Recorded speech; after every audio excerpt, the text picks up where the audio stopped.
Presented by Tata Tea Agni. Tata T अग्नि जोश जगाए हर रोज।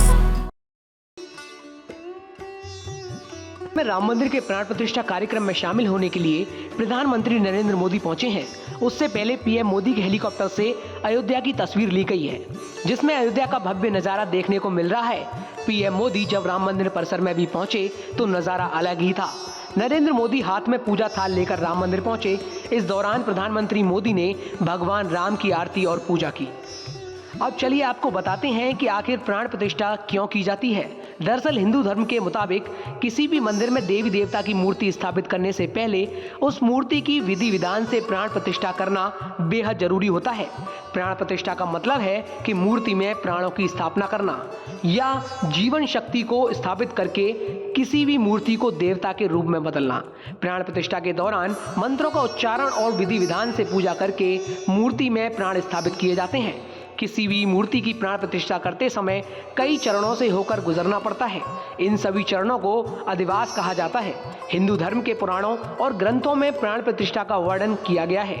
हिंदू धर्म ग्रंथों के मुताबिक बिना प्राण प्रतिष्ठा के किसी भी प्रतिमा की पूजा नहीं की जा सकती है। बता दें कि प्राण प्रतिष्ठा के दौरान कई चरण होते हैं, जिसे अधिवास कहा जाता है। अधिवास वह प्रक्रिया है जिसमें मूर्ति को विभिन्न चीजों में डुबोया जाता है।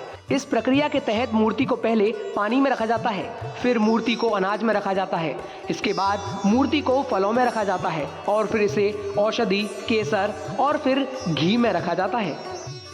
इस प्रक्रिया के बाद मूर्ति को विधि विधान के साथ स्नान कराया जाता है। इस दौरान अलग अलग सामग्रियों से मूर्ति को स्नान और अभिषेक किया जाता है। स्नान के बाद कई तरह के मंत्रों का उच्चारण करके भगवान को जगाया जाता है। इसके बाद प्राण प्रतिष्ठा की पूजन क्रिया शुरू की जाती है। पूजा के वक्त मूर्ति का मुख पूर्व दिशा में रखा जाता है और इसके बाद सभी देवी देवताओं का आह्वान करके उन्हें इस शुभ कार्य में शामिल होने के लिए आमंत्रित किया जाता है। इस दौरान मंत्रों का उच्चारण किया जाता है।